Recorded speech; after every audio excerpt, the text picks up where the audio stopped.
This was such a weird story. I thought we got to follow up on this because, ladies and gentlemen, if you're thinking about getting a divorce, well, now why not get it done in a hurry and enjoy yourself at the same time?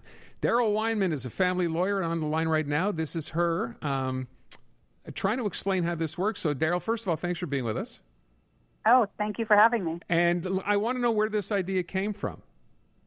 Well, it came from, I've been doing family law now 28 years, and everybody who comes in here, even if they don't say it, the two things they want the answer to is, how long is this going to take and how much is this going to cost me? And those are the two questions I cannot answer.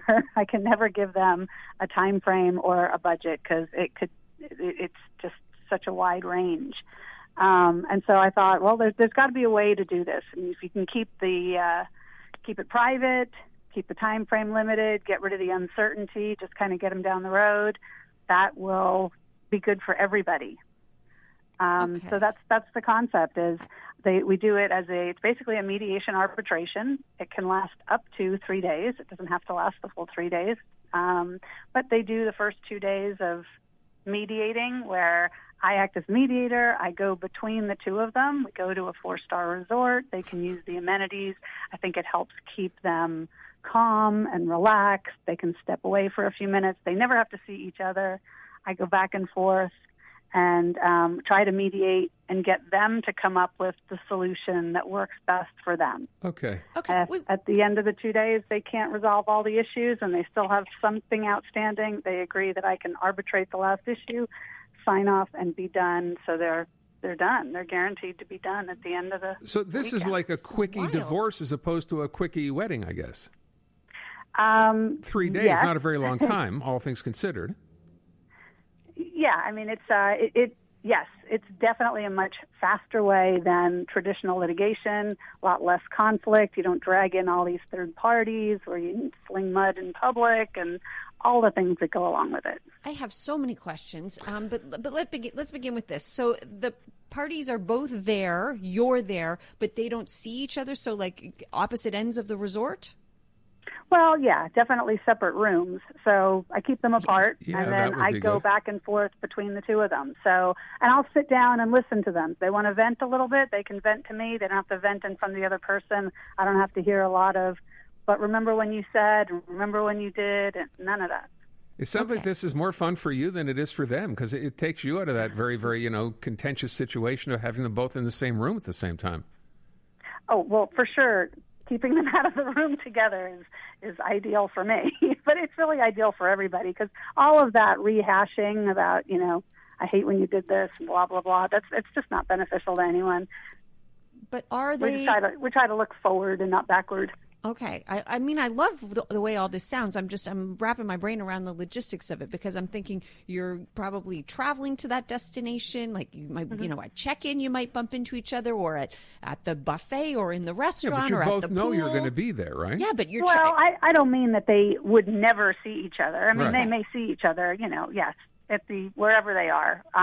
But they don't have to interact with each other. Okay. And then I need to know about the price because I know divorces... You sound like you're planning something. No, here, I'm not Natasha. married, I'm sorry. so it's not about to happen. But I'm just, divorces can cost an awful lot. The bills can get really high really quickly. It can be a total and complete nightmare. Is this like a package price that you're doing here? That's what I wanted. Yeah, it's a flat fee. Oh. So this way they know great. up front this is how much it's going to cost you, and this is when you're going to be done. So what now, are we there talking? could be additional fees if we need to bring in some other, if we have a business that needs to be appraised or a house that needs to be appraised. They may end up paying a couple people for that because we can't go to the weekend. We can't schedule it till we've got all the information that we need. So all the valuations, all the appraisals, everything gets done ahead of time so that when we get there, we know what there is to talk about. Enjoy yourself while getting a divorce. So where do you do this, by the way? You do this only in one particular place?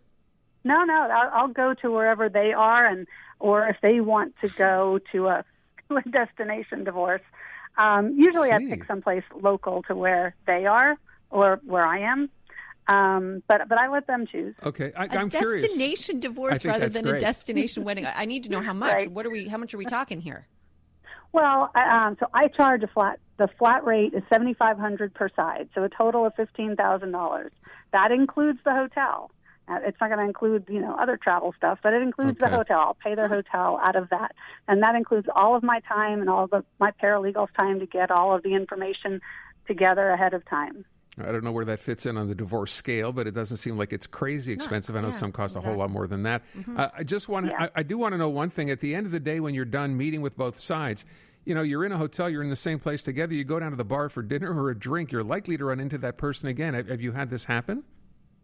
Yeah, but we exchange pleasantries. You doing okay? Yeah, I'm not going to sit down and work with them like through a meal because we've been working all day, and usually they need a break. So I will ask a question because people are texting in saying, I love this genius idea. Where can I sign up type of thing?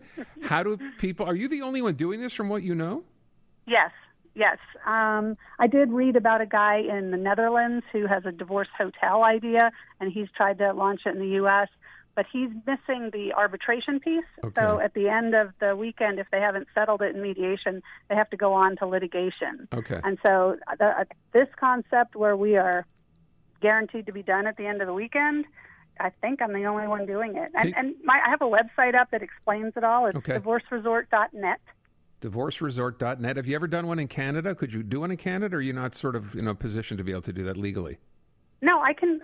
Mediators do not need to be licensed attorneys, and we're not certified as mediators. So I could do it really anywhere. I just need to know what the local laws are, and so I would probably get together with a local attorney beforehand and, learn what the local rules, guidelines, standards are for that jurisdiction. So divorceresort.net. Yes. That's the site. DARYL, thank you so much for your time. We're out of time. It was great. Thanks. Appreciate it. Thank you.